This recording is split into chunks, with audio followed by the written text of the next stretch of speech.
আসসালামু আলাইকুম। তো আমার জীবনের কিছু কাহিনী নিয়ে আপনাদের মাঝে আজকে এলাম জীবনের বাস্তবতা থেকে। বাস্তবতা হচ্ছে 2004 সালে যখন আমার আব্বা মারা যায়, তখন আমাদের টাকা পয়সা দেনা পাওনা ছিল অনেক। আমরা চার ভাই, আমার বড় ভাই একলা ইনকাম করতে পারতো, আমরা সবাই কেউ ইনকাম করতে পারতাম না। তো আমাকে লেখাপড়ার জন্য অনেক চেষ্টা করা হয়েছে, কিন্তু করি নাই। তো পরে কাজে পাঠিয়ে দেয়, কাজ তো করতে হবে। পরে 2004 সালে আমি যাই কলমাকান্দা, ময়মনসিংহ ডিস্ট্রিক্ট কলমাকান্দা থানা। ওইখানে যাই আপনার করার জন্য, চাকরি করার জন্য সিরার মিলে। তো এখন তো সিরার মিলে কাজ আমাদের এলাকায় সবাই করে, কিন্তু তখন অ্যাভেলেবেল সবাই করতো না।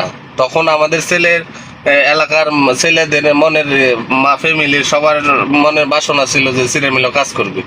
তো আমিও যাইতাম। তখন আমার মনে হয় আমার বয়সের মধ্যে সবার আগে আমি গেছি। তো এখানে যাওয়ার পরে আপনার 1 মাস চাকরি করার পরে, দীর্ঘ 1 মাস চাকরি করার পরে, এই যে টাকাটা দেখতেছেন না, 500 টাকা, এর অর্ধেক বেতন পাইছি আমি 1 মাস চাকরি করে। দীর্ঘ 1 মাস 30 দিন চাকরি করার পরে 250 টাকা বেতন পাইছি। 2 মাসে 500 টাকা পাইছিলাম।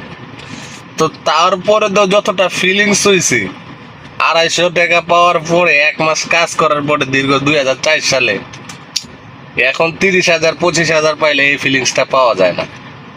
তো 250 টাকা বেতনে চাকরি করছি, 2 মাস করার পরে আসলাম বাড়িতে। আইসা নিজেকে অনেকটা মনে হইতো যে কি জানি করে ফেলাইছি আমি, মনে হয় তখন আমার কাছে মনে হতো যে আমি অনেক কিছু করে ফেলাইছি।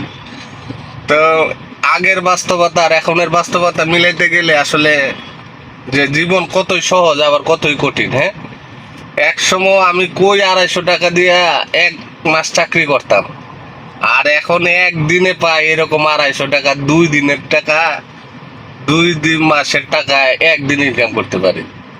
2 মাসের কি 3 মাসের টাকা, 4 মাসের টাকা একদিন ইনকাম করতে পারি এখন, আপনাকে দোয়ায়, আল্লাহর দোয়া, আল্লাহর রহমতে। তো আমার লাগে সকলে দোয়া করবেন, ভালো থাকেন। তো আজকে বেতন পাইলাম, তাই নিজের বাস্তবতাটা মনে হইলো, তাই আপনাদের মাঝে তুলে ধরলাম। তো সবাই শেয়ার করবেন কেমন হলো, জানাবেন। তো ভালো থাকেন, আমাকে সবাই ফলো দিবেন। আসসালামু আলাইকুম।